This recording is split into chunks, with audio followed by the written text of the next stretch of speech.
The rain drummed against the windows of the Brooklyn apartment like impatient fingers. Daniel Guerrero adjusted his headphones for the 10th time in 5 minutes, trying to focus on the meeting that would decide the future of his consulting firm. On the computer screen, 3 executives from Manhattan were waiting for his presentation on growth strategies for the 3rd quarter. "Apologies for the delay," Daniel murmured, running a hand through his dark hair that was beginning to show early gray threads at 32. "Family matters, you know how it is." He knew they didn't know. None of them had a 10-month-old daughter who had cried every night since her mother died 6 months ago. None of them woke up at 3 in the morning with the desperate sound of Sophie echoing through the empty hallways of an apartment that still smelled of Anna's perfume. "No problem, Dan. Let's get straight to it," said David Green, the sales director of the Manhattan firm. "We need to see concrete numbers to justify the investment in the South." Daniel opened the PowerPoint file, his hands trembling imperceptibly. It had been like this since the accident. Anna always said he had a pianist's hands, long, elegant, steady. Now they trembled when he was tired, when the responsibility of being both a father and a mother weighed on his shoulders. From the next room, the silence was absolute. Daniel stopped in the middle of a sentence about market projections. Sophie hadn't cried for 15 minutes. This wasn't normal. She always cried during his meetings, as if she knew exactly when Daddy needed to work. "Dan, everything all right over there?" David's voice sounded distant. Yes. It's just..." Daniel stood up, his heart pounding. "Excuse me one moment." He turned off his microphone and left the living room for Sophie's room. The door was ajar, as he always left it so he could hear her. But what he saw on the other side made his blood run cold. Maria Santos. The cleaning lady who had worked at his house for 2 weeks was lying on his bed, the bed he had shared with Anna for 4 years, with Sophie sleeping peacefully in her arms. Fury rose in his throat like volcanic lava. "What the hell are you doing?" Daniel's voice exploded in the silence of the room like thunder. Maria woke with a start, her almond-shaped eyes wide with fright. Sophie stirred in her arms but didn't wake. The first time in months she had slept so deeply. "Mr. Daniel, Maria sat up quickly on the bed, holding Sophie carefully. "I'm sorry, I didn't mean to..." "Didn't mean to what? Invade my privacy? Sleep in my bed?" Daniel felt the words come out like daggers. The bed still had Anna's pillow, still held the shape of where she used to lie. Maria got up slowly, rocking Sophie with natural movements that contrasted with the panic in her eyes. "She was crying so much, sir, for over an hour. I tried everything. The bottle, her diaper, rocking her. Nothing worked. And that gives you the right to..." Daniel stopped mid-sentence. Sophie was still sleeping, her breathing rhythmic and calm. It was the first time in weeks he had seen her like this. "When I picked her up, she stopped crying right away," Maria continued, her voice low and careful. "That's when she started to fall asleep. I just lay here so she wouldn't wake up if I moved too much." Daniel looked at the 28-year-old woman who cleaned his house every Tuesday and Thursday. Brown hair pulled back in a simple ponytail, a blue uniform always immaculate, hands with calluses that told the story of a life of hard work. He had never really noticed her before. She was just another person who passed through his life, invisible like so many others. "Do you have kids?" he asked, not knowing why. "No, sir." Maria lowered her eyes. "But I took care of my nephew, Peter, since he was a baby. He died 3 months ago, a car accident." The silence that followed was heavy as lead. Daniel felt the anger slowly fade, replaced by something he couldn't name. "That's why I recognized her cry," Maria continued, her voice almost a whisper. "It's the same kind of cry Peter had when he felt something was wrong. It's not hunger. It's not a dirty diaper. It's like she knows something is missing." Sophie sighed in her sleep, her tiny fingers gripping Maria's shirt. Daniel felt his chest tighten. Can you put her in the crib now?" "Of course, sir." As Maria transferred Sophie to the crib in the next room with dance-like movements, Daniel stood in the doorway of his own room, looking at the rumpled bed. Anna's perfume had almost disappeared from the sheets, but he could still smell traces of it mixed with the scent of baby powder. When Maria returned, she found Daniel still standing there. "Mr. Daniel, do you need anything else?" He looked at her, truly saw her for the first time. "How did you get her to stop crying?" Maria hesitated. "I don't know how to explain it well.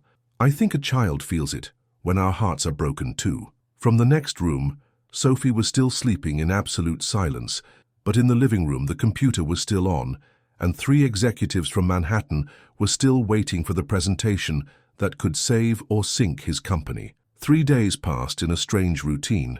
Daniel would return from his meetings to find Sophie calm in Maria's arms, who would always apologize profusely before handing the baby back to him. It was as if they had established a clumsy dance around something neither of them knew how to name. On Thursday morning, Daniel decided to test it. He cancelled a meeting and hid in the hallway watching. Sophie started to cry at 10:15 like clockwork. Daniel saw Maria try to ignore her for 5 minutes, focused on folding clean laundry, but the crying escalated, from that low moan to the desperate scream Daniel knew so well. Finally, Maria dropped everything and ran to Sophie's room. "Shh, shh, my princess," she murmured, taking the baby in her arms. "What's wrong? What's wrong?" As if by magic, Sophie stopped crying. Not gradually, instantly. Daniel watched Maria begin to walk around the room, rocking Sophie gently while she hummed a song he didn't recognize. Her voice was soft, melodious, and there was something in the words that sounded like a prayer. "Sleep peacefully. There's nothing to fear. No, no, no, you're not afraid of anything, are you, my little flower? You were just nostalgic." Nostalgia. The word hit Daniel like a punch to the stomach. When Maria turned around, she found Daniel standing in the doorway. "I'm sorry, she began, but Daniel held up his hand. "Don't apologize." He walked into the room slowly. "Can I ask you something?" "Of course, sir." "Why do you think she stops crying with you?" Maria looked at Sophie, who was now playing with a lock of her hair. "I think she feels that I understand her pain." "And you do?" "I do." Maria didn't hesitate. "Losing someone you love it's like a piece of you is torn out. And a child feels those things even if they're a baby." Daniel walked closer. "Do you want a job?" "Sir?" "As Sophie's nanny, full-time." Daniel spoke quickly before he lost his courage. "The salary would be 3 times what you earn cleaning houses." Maria was silent for so long that Daniel began to wonder if she had heard him. I have to think about it," she said finally. "Of course. But can I ask why? It's a good salary and you've already shown you know how to handle her." Maria transferred Sophie to his arms. The baby whimpered, but didn't cry. It's just that I've already grown so attached to her. And when you get attached and then you have to leave." "Who said you'd have to leave?" Maria's eyes filled with tears. "People like me always have to leave, Mr. Daniel." She left the room before he could answer, leaving Daniel alone with Sophie, who looked at him with those blue eyes identical to Anna's. And for the first time in 6 months, Daniel wondered if maybe, just maybe, not every departure was permanent. Maria didn't show up on Friday. Daniel spent the whole day alternating between work calls and attempts to soothe Sophie, who had returned to her state of constant crying. At 6 in the evening, when he should have been reviewing financial reports, he was sitting on the floor of her room, exhausted, holding a baby who was crying like the world was ending. "Please, Sophie," he murmured, his voice hoarse with tiredness. "Daddy doesn't know what to do anymore." Sophie kept crying. On Saturday, Daniel called Maria 5 times. All the calls went straight to voicemail. He didn't leave a message. What could he say? "Hi, Maria, you're driving me and my daughter crazy. Please come back." On Sunday morning, Daniel was at his wit's end. Sophie had cried all night. He hadn't slept well in 3 days, and he had an important presentation on Monday. He put Sophie in the stroller and left the house with no specific destination. He ended up in Central Park, pushing the stroller along the paths, while Sophie finally calmed down with the movement and fresh air. That's when he saw Maria sitting on a bench near the pond, feeding the ducks. Daniel stopped the stroller a few feet away. "Can I sit down?" Maria looked up, her eyes red from crying. "Of course."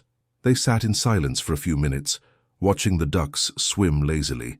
Sophie was calm in the stroller, fascinated by the birds. "Do you have any idea what hell these 3 days have been?"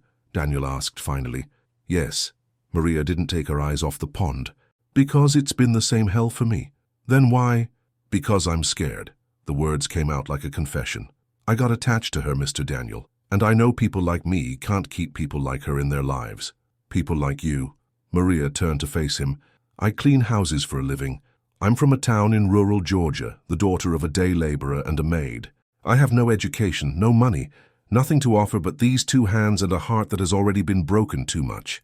Daniel looked at her face, the early wrinkles around her eyes, the calloused hands gripping the bag of duck feed, the posture of someone used to making herself small. "Do you know what you offer, Sophie?" he asked. "What?" "Peace. For the first time in 6 months, my daughter knew peace when she was with you." Daniel leaned forward. "Do you think that's worth nothing?" Sophie began to whimper in the stroller.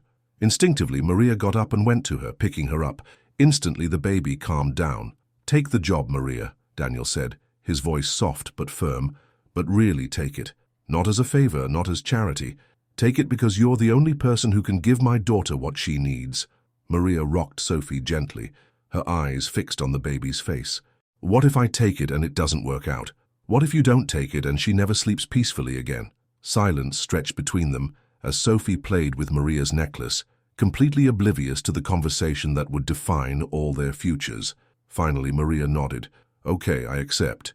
But Daniel knew by the way she said it that accepting would only be the first step on a much more complicated path. On Monday, Maria rang the doorbell at exactly 7 in the morning, a small suitcase in her hand and a determined expression on her face. Daniel greeted her still in his bathrobe, Sophie in his arms. He had only slept 3 hours straight, a record for the last few months. "Good morning, Mr. Daniel." "Good morning. And you can just call me Daniel, please." Maria hesitated. "I prefer to maintain formality, if you don't mind." It was the first sign that things would be more complicated than Daniel imagined. At 9 in the morning, when Mrs. Carmen arrived to iron the laundry, the tension in the apartment became palpable. Carmen de la Pena, the cleaning lady who had worked there for 20 years, had a posture that made it clear she considered the place her property as much as Daniel's. "Good morning, Mr. Daniel," she said, completely ignoring Maria, who was in the living room playing with Sophie. "I see we have a new development here. Mrs. Pena, this is Maria. She's going to be taking care of Sophie from now on." Carmen looked Maria up and down as if she were evaluating livestock. "Ah, I see. A nanny now, eh?" "That's right." Carmen nodded slowly. "And where is she going to stay?" "In the service room. She'll be using the guest room," Daniel said. "It's closer to Sophie." The silence that followed was glacial. "Of course," Carmen said finally. "The guest room." As Carmen headed to the service area, Maria approached Daniel. "Mr. Daniel, maybe it's better if I stay in the service room. I don't want to cause problems with—" "You're staying in the guest room," Daniel interrupted her. "That's what we agreed on." But the problem was already created. Throughout the morning, Daniel noticed the whispers. Carmen talking with Mr. Anthony, the doorman, in the hallway, both of them looking at Maria with expressions that varied between skepticism and something close to disdain. A young, pretty girl, taking advantage of the widower's situation. He heard Carmen murmur to Anthony as he passed by the kitchen. "These girls today know what they're doing," was Anthony's reply. Daniel felt the blood rush to his head, but before he could say anything, Sophie started to cry. Automatically, he turned to look for Maria and found her standing in the doorway of the living room, her face pale. She had heard everything. When Daniel came home from work that afternoon, he found Maria packing her things. "What are you doing?" "Maybe it's better if I leave," she said, not looking at him. "I don't want to cause trouble." "What trouble?" Maria finally faced him. "Mr. Daniel, I know my place, and apparently it's not here." From the crib, Sophie began to cry. Maria looked at her, then at Daniel, clearly divided. "Your place," Daniel said slowly, "is where my daughter needs you, and she needs you here." Sophie kept crying, and Maria couldn't resist. She went to the crib, picked up the baby, and instantly the crying stopped. "See," Daniel said, "this is exactly where you should be." But Maria's eyes still held doubt, and Daniel knew that words wouldn't be enough to erase years of life teaching her that there were places people like her didn't belong. The next morning, Daniel made a decision. He gathered all the staff who worked in the apartment, Mrs. Carmen, Mr. Anthony, and the new cleaning lady, Nancy, in the living room. Maria was in the room with Sophie, but Daniel knew she could hear everything. "I want to make one thing very clear," he began, his voice with an authority he rarely used. "Maria is no longer the cleaning lady. She is Sophie's nanny, and that means she works wherever is necessary to take care of my daughter." Mrs. Carmen crossed her arms. "Mr. Daniel, with all due respect, but changes like this overnight—" "I'm not asking for opinions," Daniel interrupted. "I'm establishing how things are going to work from now on. It's just that we've worked here for so long," Mr. Anthony murmured, "and I appreciate that, but whoever cannot respect all members of the team is free to seek other employment." The silence was absolute. "Any questions?" Daniel looked each of them in the eye. Mrs. Carmen was the first to speak, her voice carefully controlled. "No, Mr. Daniel. Everything is understood." After everyone dispersed, Daniel went to find Maria in the room. She was sitting in the armchair, rocking Sophie, but her hands were trembling slightly. "Did you hear?" "I heard." Maria didn't look up. "Thank you, but You didn't have to do that. Yes, I did. Daniel sat on the edge of the bed. Maria, look at me. She lifted her eyes, and Daniel saw unshed tears. You saved my daughter, he said. You brought peace to a house that has only known desperation for months. If someone here doesn't understand the value of that, the problem is theirs, not yours. But what if they're right? Maria whispered. What if I really am taking advantage of the situation? Are you? No. The answer came out fast and firm. Then that's it. End of conversation. Sophie chose that moment to say her first clear word. Dada. The two adults looked at her in shock. Sophie repeated, smiling. Dada, dada. Daniel felt his eyes fill with tears. Anna always said Sophie would say dada first because it was easier to pronounce than mama. She said it, Maria whispered, amazed. She said it. Daniel held out his arms, and Sophie went to him without hesitation. Hello, my princess. Say it again. Dada. At that moment, watching Maria smile through her tears while Sophie babbled proudly of her new ability, Daniel understood something fundamental. Family was not defined only by blood or last name. Sometimes it was built with small daily miracles, word by word, day after day. And sometimes the biggest miracles came disguised as the people the world insisted on making invisible.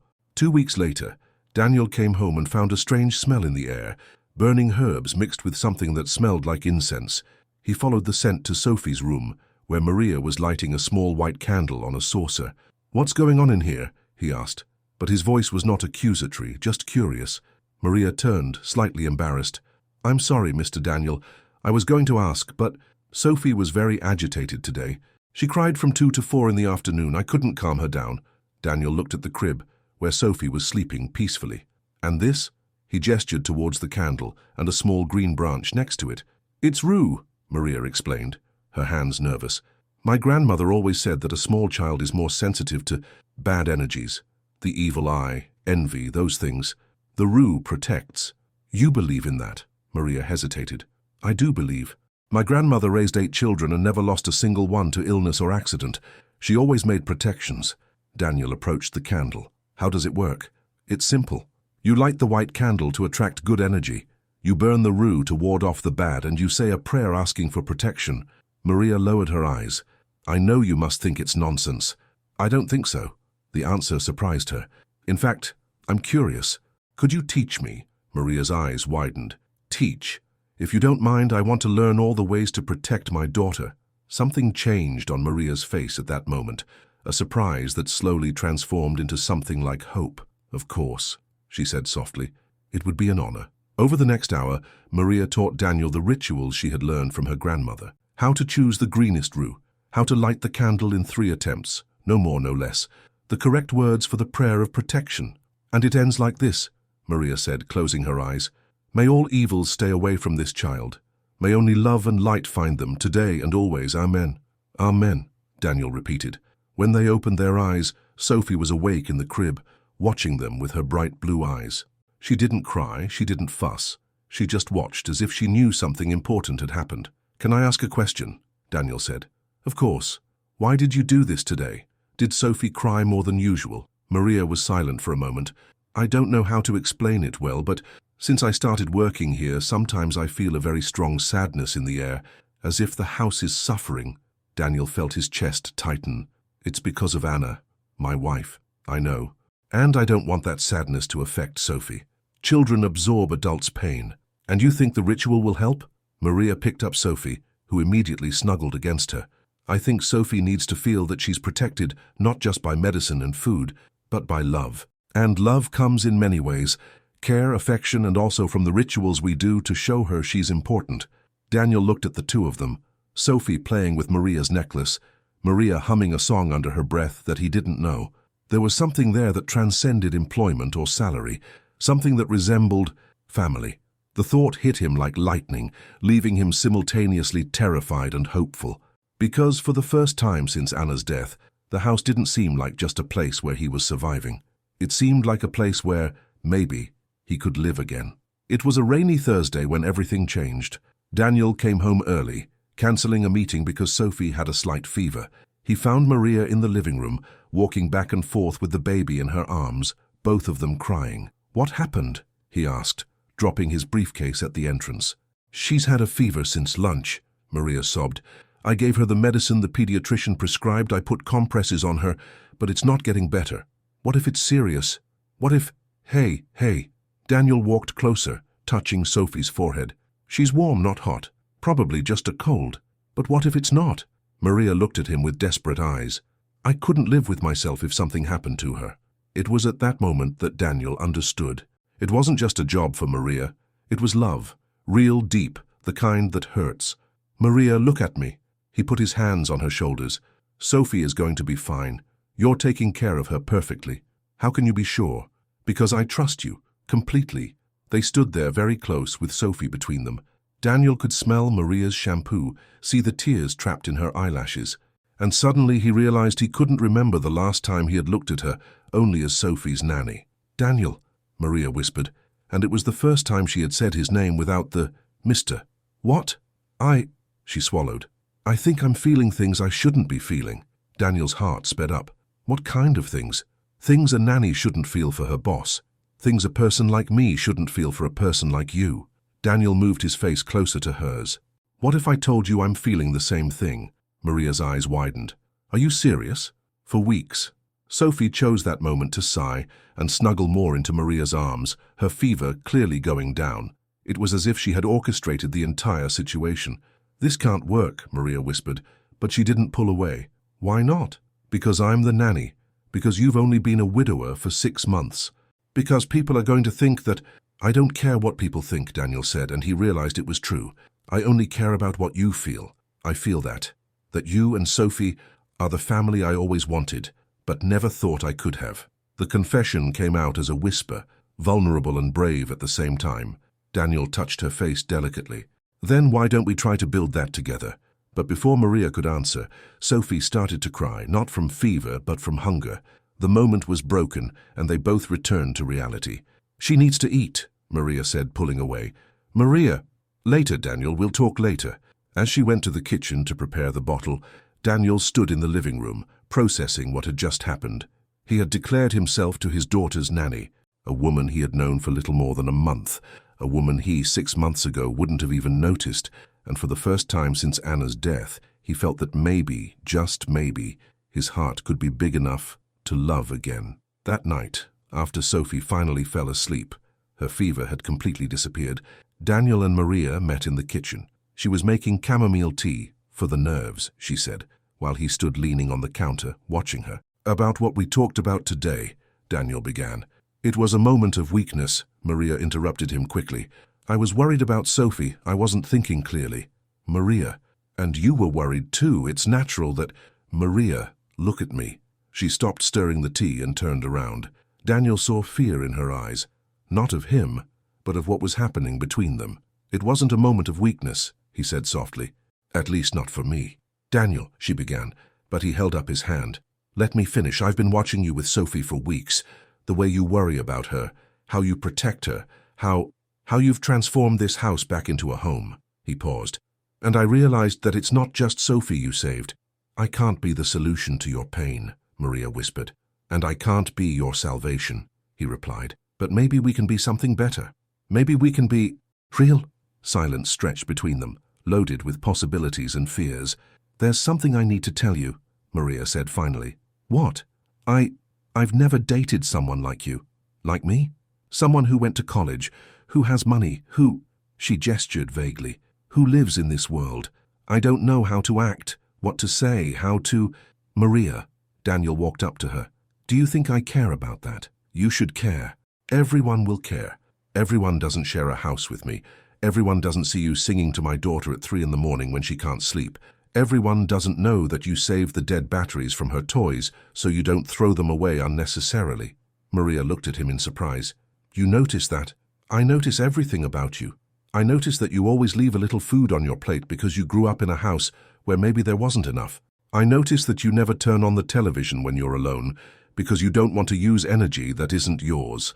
I notice that you talk to Sophie as if she understands every word because you believe a child deserves respect. Tears began to roll down Maria's face. And do you know what else I notice? Daniel continued. That for the first time in months, I wake up in the morning without feeling that weight in my chest. Because I know I'm going to find you here, taking care of everything that's important to me. And Anna? The question came out like a dagger. Daniel took a deep breath. Anna will always be in my heart. She's Sophie's mother. She was my first love, my first family. He paused. But she's not here anymore. And life goes on. And I don't want to go on alone. Maria closed her eyes. This is very scary. I know. For me too. What if it doesn't work? What if it does? When Maria opened her eyes, Daniel was right in front of her. Slowly he reached out and touched her face, wiping away the tears. We can try it slowly, he whispered, one day at a time. And for the first time since they met, Maria didn't pull away. Instead, she covered his hand with hers and nodded, one day at a time. From the next room, Sophie was sleeping deeply, unaware that her family had just grown a little bigger. A month after the first dinner, the house's routine had transformed into something completely new. Daniel started coming home earlier from work, not because Sophie needed him to, but because he wanted to be there. He wanted to participate in bath time, in reading before bed, in the small moments he used to leave entirely to Maria. She's growing so fast, he said one Saturday afternoon, watching Sophie crawl across the living room after a colorful ball. She sure is, Maria agreed, sitting on the floor next to him. Soon she'll be running around. It was strange how they had found a natural rhythm together. They were no longer boss and employee. It was something indefinable, delicate, that neither of them wanted to label in a hurry. Maria, Daniel said suddenly, do you want to go out to dinner tonight? She looked at him in surprise. The three of us? Just the two of us? Silence stretched. It was the first official invitation, the first acknowledgement that what was happening between them deserved to leave the house. And Sophie? My sister can watch her. Carmen always offers to help. Maria was silent for so long that Daniel began to wonder if he had made a mistake. Okay, she said finally, but somewhere simple. Why? Because I only have simple clothes. Daniel felt his heart tighten. Maria, you look beautiful in any clothes. It's not about being pretty. It's about belonging. Again, she had verbalized the fear that always floated between them, the question of different worlds, of places where each of them supposedly belonged. Okay, Daniel said. I know a place. That night, they went to a pizza place in the West Village. Nothing fancy but cozy. Maria had chosen a simple navy blue dress, but Daniel thought he had never seen her more beautiful. Are you nervous? He asked when they sat down. Very, she admitted. It's strange to be here like this. Like what? Like a normal person. Like someone who deserves to be taken out to dinner. Daniel took her hand across the table. You deserve so much more than this. During dinner, they talked about everything. Maria's childhood in her small town, Daniel's plans to expand the consulting firm, Sophie's first steps that seemed about to happen at any moment. Can I ask you a question? Maria said when they shared a dessert. Of course. What was Anna like? Daniel almost choked on his ice cream. It was the first time Maria had asked directly about his wife. Why do you want to know? Because I want to understand what you lost. And because I'm afraid I'm trying to fill a space that doesn't belong to me. Daniel put his spoon down on the plate. She was luminous, always laughing, always seeing the bright side of things. She was a lawyer, a human rights activist, full of plans to change the world. She sounds amazing. She was. Daniel paused. But Maria, you're not filling her space. You're creating your own. How? Anna loved me one way. You are teaching me to love in another way, not better or worse. Different. Maria lowered her eyes. Sometimes I feel guilty for being happy. Why? Because the happiness I feel came from your sadness. If she hadn't died, Maria, Daniel took both her hands. Look at me. She lifted her eyes. If Anna hadn't died, I would never have met you. And that would be a tragedy of a completely different kind. The words hung in the air between them, loaded with a truth that neither of them had the courage to examine too closely. When they returned home, they found Carmen asleep on the sofa and Sophie awake in her crib, playing with her own feet. How was it? Carmen asked, stretching. Very good, Daniel said, looking at Maria. Very good. And for the first time, Maria smiled without any shadow of a doubt in her eyes. 3 months after their first dinner, life had found a new balance. Sophie, now almost a year and a half old, was taking her first wobbly steps through the house, always in the direction of Maria or Daniel, as if she knew either one of them would catch her if she fell. Mama, Sophie said one Sunday morning, holding her arms out to Maria. The two adults stopped what they were doing. It was the first time Sophie had called Maria that. She called me, Maria whispered, her eyes filling with tears. Mama, Daniel confirmed, emotional. She called you Mama, Sophie repeated, proud. Mama! Mama! Maria took the little girl in her arms, now crying openly. Hello, my princess. Hello, my love. Daniel watched the two of them, Sophie playing with Maria's hair, Maria humming under her breath as she rocked the child. There was something so natural there, so right, that he knew without a doubt what he had to do. That afternoon, after Sophie fell asleep for her nap, Daniel asked Maria to meet him at Central Park. It was a special place for them.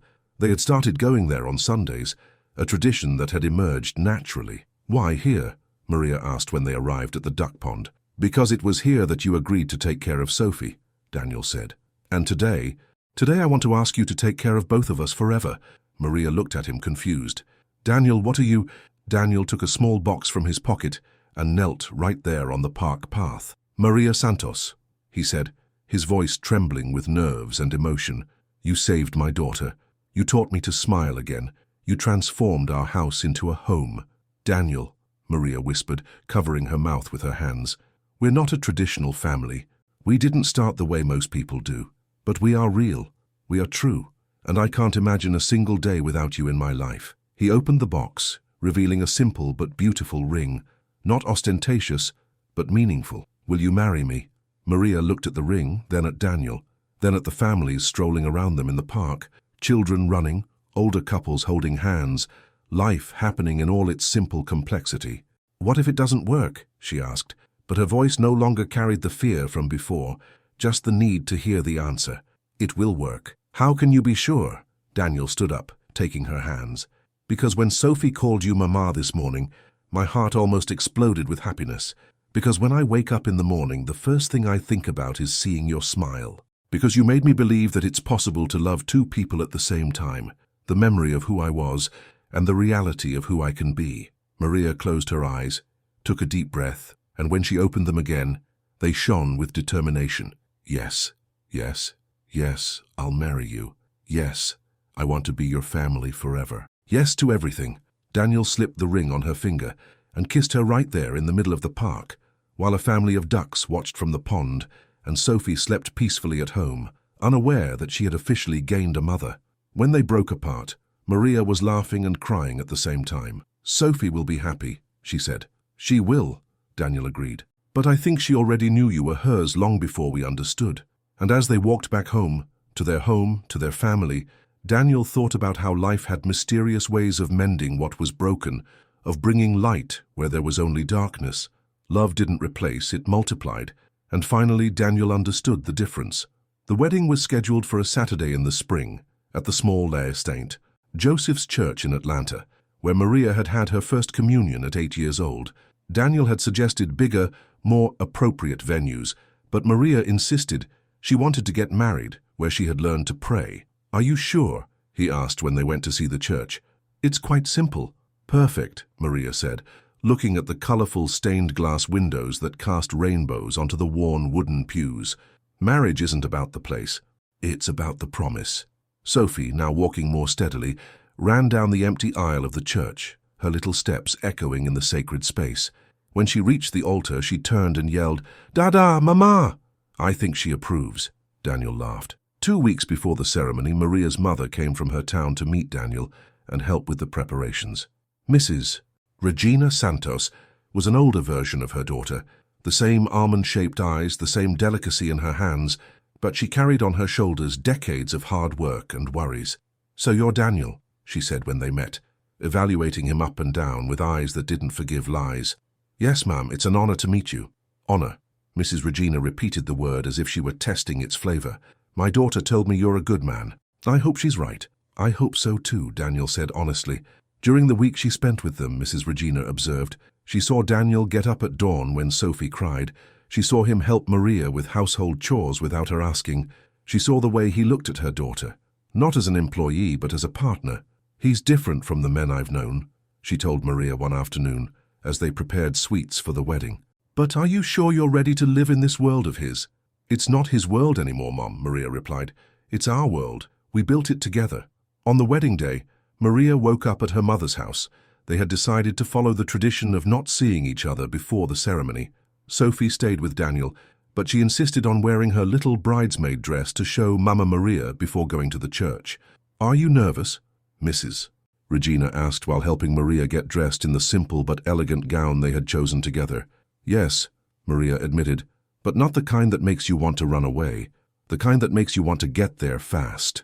In the church, Daniel waited at the altar with Sophie in his arms, who had insisted on wearing her little bridesmaid dress, despite being too small to really participate in the ceremony.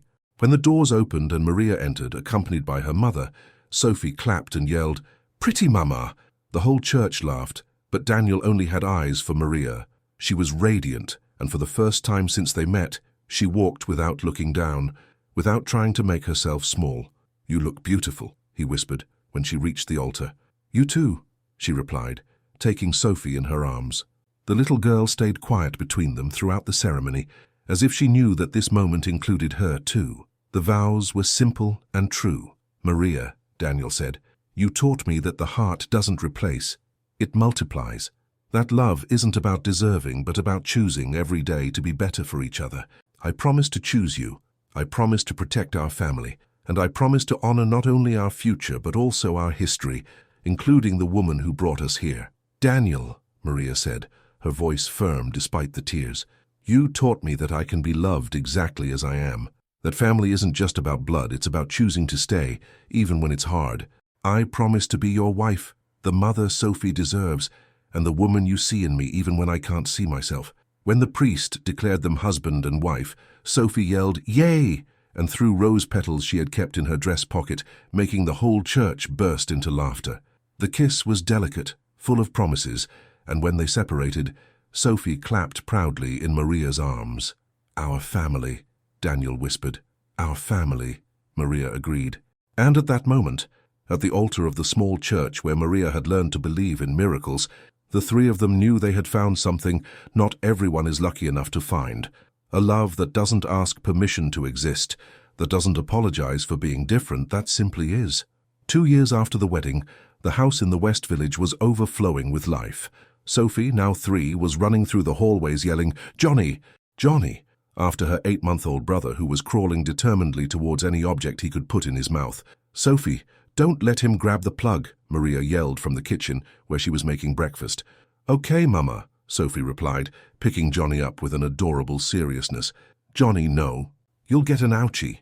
Daniel came into the kitchen already dressed for work, but stopped to kiss Maria and then bent down to kiss her belly, 5 months pregnant with their 3rd child. "How are my babies today?" he asked.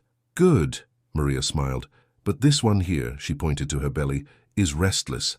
I think they'll be just like their dad." "I hope not," Daniel laughed. "One anxious person in this house is enough." Sophie appeared in the kitchen doorway with Johnny in her arms, who was now drooling on his big sister's shoulder. "Dada, Johnny is hungry," she announced. "How do you know?"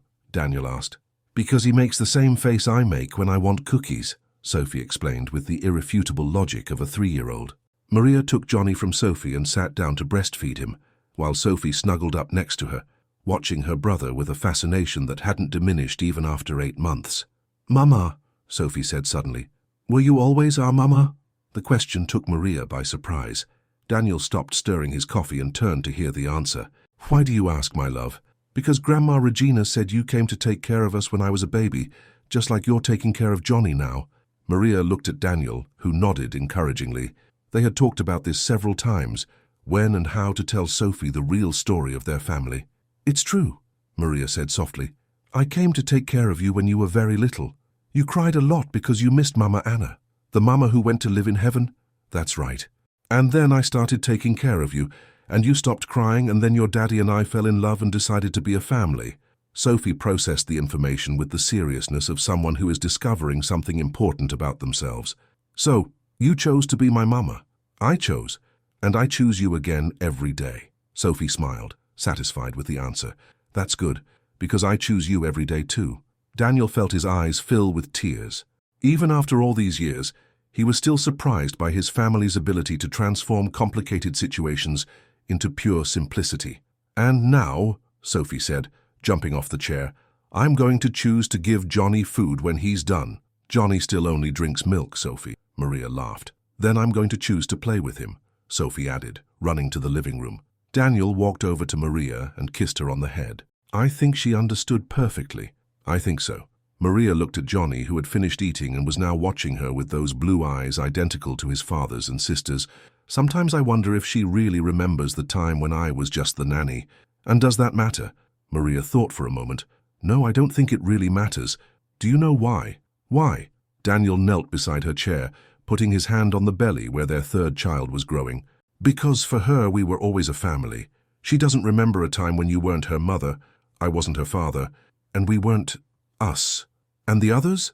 Maria asked, pointing to Johnny and touching her belly. Will they know the whole story? They will. And they'll understand that sometimes the best families are the ones built with love, patience, and a lot of conscious choice. From the other room came the sound of Sophie singing to Johnny, the same song Maria sang to her 2 years earlier when they were just a nanny and a baby who cried a lot. Sleep peacefully, there's nothing to fear, you're not afraid, you have protection. Maria and Daniel looked at each other and smiled. The song had passed from generation to generation, from heart to heart, creating bridges where there had only been empty spaces before. And at that moment, in the messy kitchen of a house full of life, they knew they had achieved something rare, transforming a tragic ending into a miraculous beginning. 15 years later, Sophie, now 18, was in the kitchen making cookies with Maria for Johnny's birthday party. At 15, the boy had grown tall like his father, but he kept the sweet smile that had won over the family since he was a baby. Mama, Sophie said while stirring the dough, can I ask you a question? Of course, my love. Do you ever regret it, taking care of me when I was a baby? Maria stopped beating the cream for the cake. It was a question Sophie asked from time to time over the years, always from different angles, as if she needed to repeatedly confirm that her family was real, solid, chosen. Never, Maria replied without hesitation. Not for a second. Why? I'm writing an essay for college about moments that change people's lives, and I was thinking, if you hadn't picked me up that day, you would have found another path, Maria said softly. And I would have too. Do you think? I'm sure. But maybe we wouldn't have found this path. And this path, Maria looked out the kitchen window, where Daniel was pushing Ellie, who was 14, on the swing in the yard while Johnny mowed the lawn. A normal family on a normal Saturday afternoon. This path is perfect. Daniel came in at that moment, Ellie clinging to his back like a monkey. Dada, put me down, Ellie laughed. I'm too old for this. Never, Daniel said, pretending he was about to fall. I'll always be my baby. I'm not a baby, the baby is the one who hasn't been born yet. Ellie pointed to Sophie's belly. The whole family stopped and looked at Sophie, who turned red as a tomato. Oops, Ellie said, covering her mouth with her hands. Sophie, Maria said slowly. It's a surprise. Sophie smiled nervously. The silence that followed was broken by Daniel dropping Ellie and running to hug his oldest daughter. I'm going to be a grandpa, he yelled, lifting Sophie off the ground despite her protests. Dada, watch out for the baby. I'm sorry. Daniel put her down gently. When? How? Who's the father? Is he a good guy? Are you going to get married? Daniel? Maria interrupted, laughing. Breathe. Sophie looked at the family gathered in the kitchen, Maria with her apron full of flour, Daniel with eyes bright with emotion, Ellie jumping up and down in anticipation, Johnny appearing in the doorway with curiosity. It's Gabriel, she said. You like him. We've been together for 3 years, and yes, we're getting married. But first I want to finish college. Obviously, Maria said. Education always comes first, just like you taught me. That night after Johnny blew out his birthday candles and everyone went to sleep, Daniel and Maria were left alone in the kitchen, washing the party dishes. I'm going to be a grandma, Maria said suddenly, as if she had only just processed the information. And I'm going to be a grandpa, Daniel laughed. I feel old. You're not old. You're experienced. They worked in silence for a few minutes, each lost in their thoughts. Daniel, Maria said finally. Do you remember what you told me the day Sophie was born? About how sometimes the most important things in our life start with the smallest gestures? Daniel stopped drying the plate and looked at her. I remember. I was thinking, that day I picked her up because I couldn't stand to see her cry. That was the smallest gesture that changed everything. It was. And now she's going to have a baby, and we're going to be here to help, like a normal family, as if we had always been that. Daniel pulled Maria towards him. We have always been that, my love. It just took us a while to realize it. Do you think Anna would approve this whole path that life took? It was the first time in years that Maria had mentioned Anna. Daniel thought carefully before answering.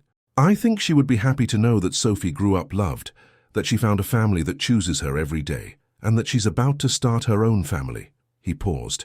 And I think she would be grateful that you took such good care of her daughter. Our daughter, Maria corrected softly. Our daughter, Daniel agreed. From the hallway came the sound of bare feet. Ellie appeared in the kitchen doorway holding an empty glass. I just wanted some water, she said, but she didn't leave after filling the glass. Instead, she stood there watching her parents. What's wrong, my love? Maria asked. Nothing. It's just that you're a little sappy, you know? Daniel and Maria laughed. And is that bad? Daniel asked. No, Ellie smiled. It's good. My friends always say you guys are the most in-love couple they know. Even after all these years? Maria asked. Especially after all these years, Ellie said. Julia's parents don't even look at each other anymore, but you still look at each other like you just met. After Ellie went to her room, Daniel and Maria finished tidying the kitchen in a comfortable silence. Do you know what the real miracle of connection is? Daniel said as they turned off the lights. What? It's not that we found each other. It's that we keep choosing each other. Every day, for all these years. It's that we transformed a desperate situation into a family that works. It's that we proved that love isn't about deserving. It's about deciding to love, even when it's hard. And especially when it's hard, Maria added.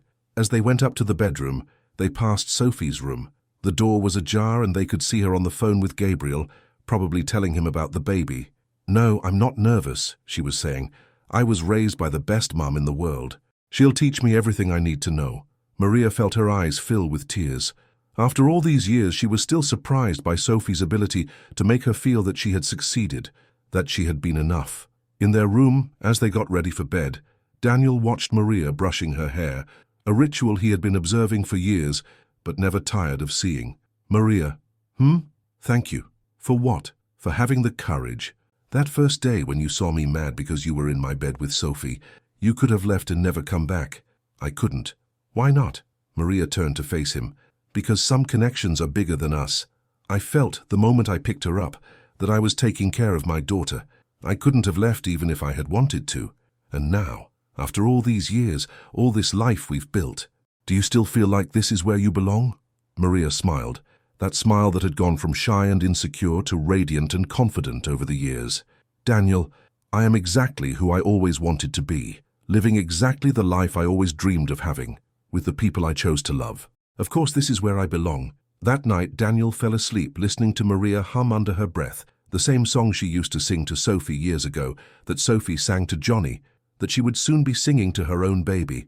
And he knew, with the absolute certainty that only comes with years of true love, that the real miracle of connection wasn't that two broken hearts had found each other and healed. The real miracle was that love, when it's real, doesn't just heal, it multiplies. From two broken people, an entire family had grown. From a moment of desperation, generations of joy had been born. And the biggest miracles, Daniel discovered that night before falling asleep next to the woman who had saved his family and taught his heart to love again, truly begin with the smallest gestures. A cleaning lady who can't stand to see a baby cry, a hand extended in a moment of need, a choice to stay when it would be easier to leave, a decision to love when it would be safer to just survive, and every day for all the years to come, the choice to keep building something beautiful on the foundations of what was lost, proving that love doesn't replace. Love multiplies, and sometimes, if you're very lucky, it multiplies into a family that will last forever.